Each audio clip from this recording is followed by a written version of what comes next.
Hello everyone, welcome back to my channel Arpita's blog. কেমন আছো তোমরা সবাই? জানি এই গরমে কেউ অতটা ভালো নেই, কেননা যা প্রচণ্ড পরিমাণে গরম পড়ছে সেটা আর বলার কথা না। মানে সকালের দিকটা একটু গল্প থাকলেও সেটা সহ্য করা যাচ্ছে, কিন্তু যেই 11টা সাড়ে 11টা পারছে না কেন, তারপর থেকেই শুরু হয়ে যাচ্ছে রোদের তাপ। আর ঘরে এসেও মানে বসে শান্তি নেই। আর সেই মনে হচ্ছে পুরো একদম গরম, পাখা চালালেও মনে হচ্ছে তো পাখার হাওয়া তো গায়ে লাগছে না, মনে হচ্ছে যেন পুরো একদম রোদের তেজ পুরো নেমে আসছে। আগে যখন ছোটো ছিলাম তখন আমরা জানতাম যে বৈশাখ মাস মানেই হচ্ছে বিকেলবেলায় কালবৈশাখী ঝড়, কিন্তু এখন তো কোনো ঝড় বৃষ্টির বালাই নেই। এই মাস পড়ে গেল, দেখো এর মধ্যে কোনো বৃষ্টি টিষ্টি নেই। আর দিনে দিনে তো গরম বেড়েই চলেছে, আরও নাকি তাপমাত্রা বাড়বে। তখন থেকে এই বকবক করে চলেছি। এবার তাহলে চলো ব্লগটি দেখতে থাকো। সকালবেলায় ঘুম থেকে উঠে পড়েছিলাম ওই 7টা নাগাদ। তারপরে কিছু জামা কাপড় ছিল, তাই ভাবলাম সেইগুলো কেচে নিই, কেননা পয়লা বৈশাখের সময় একটা বেড কভার পেতেছিলাম, আর তার কিছুদিন আগে আমি বেডশিটটা আবার চেঞ্জ করেছিলাম। তাই ভাবলাম যে থাক, ওই যখন বিছানা চাদরটা তুলেছি তখন এই বিছানা চাদরটাও তুলে দিই। তাই ওইদিকে দুখানা বিছানার চাদর, তারপরে কতগুলো নাইটি এগুলো ছিল, সেইগুলো ভাবলাম কেচে দিই। তো কাচতে কাচতে প্রায় 1 গামলা হয়ে গেছে, তাই সেগুলোকে নিয়ে আবার চলে এসেছিলাম সেজমার ছাদে। সেজমার ছাদে এসে মেলে দিলাম, মেলা হয়ে গেছে। তারপরে দেখলাম যে সেজমার গাছে বেশ কতগুলো ফুল ফুটেছে, আর এখন তো আসাও হয় না ছাদে, তাই ভাবলাম সেই ফুলগুলো তোমাদেরকে দেখাই। আর কি সুন্দর দেখো, এখানে এই ফুলগুলোর নাম জানি না, কিন্তু এই গাছগুলো না বেশ আমার ভালো লাগে। তাই সেজমাও বলেছে টব রেডি কর, তোকে আমি আবার একটা গাছ দেবো। কিন্তু এতটা গরম না, এই জন্য আমি নিতে চাইছি না। ভাবলাম একটু বৃষ্টি টিষ্টি হোক, তারপরে বরঞ্চ নেওয়া যাবে। এই যা রোদের তাপ, এখন জামা কাপড় শুকাতেও কিন্তু বেশিক্ষণ টাইম লাগে না। ওই 10 মিনিটের মধ্যে মনে হচ্ছে সমস্ত জামা কাপড় শুকিয়ে যাবে।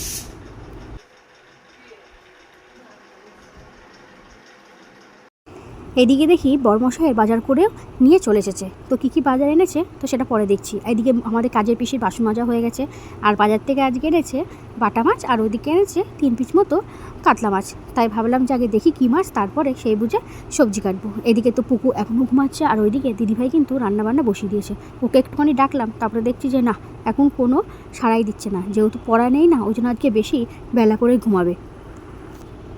বাজার থেকে একটা বড় দেখে তরমুজ এনেছে, আর পুকু তরমুজ খেতে খুব পছন্দ করে। আর এর মধ্যে তরমুজ এনেছে 2 দিন করে, আমাদের কিন্তু শরবত করেও খাওয়া হয়েছে। কিন্তু তরমুজের শরবত আমার খুব একটা ভালো লাগে না, বলতে গেলে তরমুজ আমি খুব একটা পছন্দ করি না। তো এই তরমুজটা এনেছে, দেখা যাক হয়তো আবার শরবতই করা হবে। আর এইদিকে তো সবজি বাজারও এনেছিল। তাই দিদিভাই সকালে করেছিল রুটি, আর তার সাথে করেছিল হচ্ছে ঘুগনি। ওইদিকে বরমশাই চলে এসেছে, তাই খেতে দিয়ে দিলাম। মাকেও বললাম, তা মা বললো যে খেতে দিয়ে দিতে, তাই মাকে আর তোমাদের দাদাভাইকে খেতে দিয়ে দিয়েছি। আর তারপরে আমরা এদিকে খাবো। আর দিদিভাই দিকে তখন আলু দিয়ে পটল দিয়ে ঝোল করছে, এটা দুপুরের জন্য। ও তার মধ্যে কাঁচকলাও দেবে, কেননা পটলটা কম ছিল তো এই জন্য। সকালবেলায় আজকে টিফিন হচ্ছে রুটি আর ঘুগনি, তাই ভাবলাম একটুখানি পেঁয়াজ কুচিয়ে দিই। আর ঘুগনির মধ্যে পেঁয়াজ কুচি দিয়ে খেতে কিন্তু বেশ ভালো লাগে। আমি আর দিদিভাই ঘুগনির মধ্যে একটু পেঁয়াজ কুচি কুচি করে কেটে দিয়েই খেলাম। সকালের দিকে ঘুগনি হলে মানে আমাদের পেঁয়াজ রসুন দিয়ে করা হয় না, কেন বলো তো? মানে এতদিন যারা তোমরা আমার ব্লগ দেখছো তারা নিশ্চয়ই জানো মা হচ্ছে নিরামিষ খায়, ওই জন্য আমরা সকালের দিকে কোনো রান্নাবান্না পেঁয়াজ রসুনে করি না। মানে সম্পূর্ণ রান্নাগুলো হয়ে যাওয়ার পর, মানে নিরামিষ রান্নাগুলো হয়ে যাওয়ার পর তারপরে মাছ মাংস বা ডিম যেটা থাকে সেটা রান্নাবান্না হয়। কেননা একবার পেঁয়াজ টিয়াজ দিয়ে কোনো রান্নাবান্না হলে না, তারপর আমাদের কড়াইটা আবার মাজতে হবে, তারপরে গ্যাস টেবিল মানে পুরো গ্যাসটা ধরো পরিষ্কার টরিষ্কার করতে হবে। ওই জন্য আমরা খুব একটা করতে চাই না। ওই যেদিনকার মায়ের একাদশী হয় সেদিনকার ঘুগনি টুগনি হলে সেদিনকার পেঁয়াজ টিয়াজ দিয়ে করা হয়। তো সকালে খাওয়া দাওয়া সবার কমপ্লিট হয়ে গেছে, ওইদিকে আমি বাসনগুলো গুছিয়ে নিলাম। আর এইদিকে রুটি ছিল আর ঘুগনিও ছিল, সেটাকে আবার জলের মধ্যে বসিয়ে রাখতে হলো, কেননা এত গরম পড়েছে না, এই গরমে না শুধু পিঁপড়ে হয়ে যাচ্ছে। আর এই জলের মধ্যে বসিয়ে রাখলে না পিঁপড়েটা হয় না। ওই লক্ষণ চক্র রয়েছে, ওটা দিলেও না এখন তাও দেখি পিঁপড়ে হয়ে যায়। তো এইদিকে পুকু চলে গেছে স্নান করতে, তাই দিদিভাই আবার পুকুকে আনতে গেছিলো। তাই এইদিকে মা আবার তখন ডালটা করছিল। আর ডালটা আজকে কিন্তু হয়েছিল ছোলার ডাল, তাও আবার এঁচড় দিয়ে। তারপরে পুকু তো স্নান করতে গেলে প্রায় আধ ঘন্টা, তার আগে উঠতেই চায় না, প্রচণ্ড পরিমাণে জেদ করে। আর যেদিনকার স্কুল থাকে সেদিনকে তো তাড়াতাড়ি উঠে যাই। তো যাই হোক, ওখান থেকে দিদিভাই ওকে তুলে এনেছে, তারপরে মা আবার ওকে এখন খাইয়ে দিচ্ছে। তো ওদিকে দিদিভাই তো রান্নাবান্না কমপ্লিট হয়ে গেছে এর মাঝে। তারপরে কিন্তু অনেকক্ষণ বাদে এবার তোমাদের সামনে এলাম। তো বরমশাইকে বলেছিলাম ভাইয়ার থেকে আম আনতে, এই গোল গোল দেখে আমগুলো আনতে, কেননা ভেবেছি এই যা গরম পড়েছে না, এই গরমের মধ্যে একটুখানি আম পোড়া শরবত বানাবো।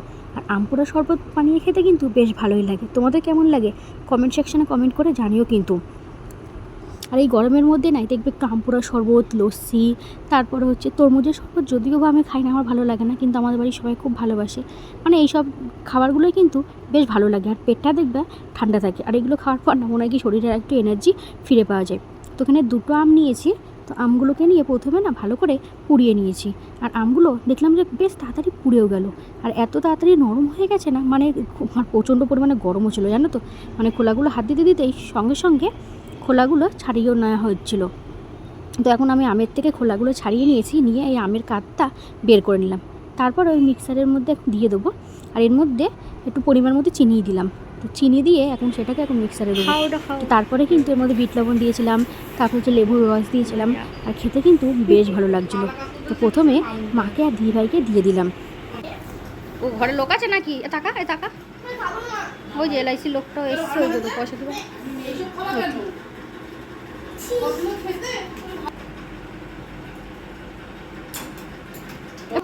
তো খাবো কেন, তুমি শুধু তরমুজ খাও।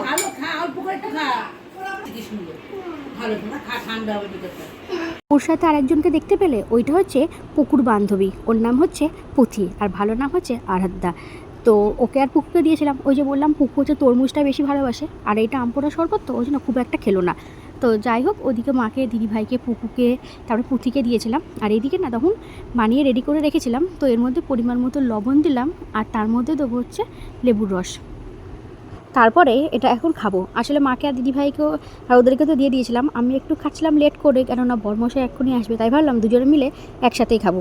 তাই দেখো এর মধ্যে এখন লেবুর রস দিয়ে দিয়েছি, আর দিয়ে এই যে রেডি করেছে, তখন দেখছি বরমশাই এসে গেছে। তাই বললাম যে তুমি এটা খাও, তারপর আমি একটা দিচ্ছি। তখন বলছে না না, আমি এটা খাবো না, মানে আমাকে আরও ঠান্ডা দিতে হবে। তাই বললাম যে রয়েছেই তোমাকে দিচ্ছি। তাই বলে তাহলে এটা তুমি খাও, আমার টাইম পরে খাচ্ছি।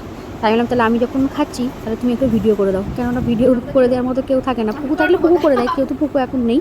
তাই বলে তাহলে ঠিক আছে। বরমশাই ফোনটা আবার ধরেছিল, আর খেতেও কিন্তু বেশ ভালো লাগছিলো। আমি আবার ওকে সেটাই বলছিলাম।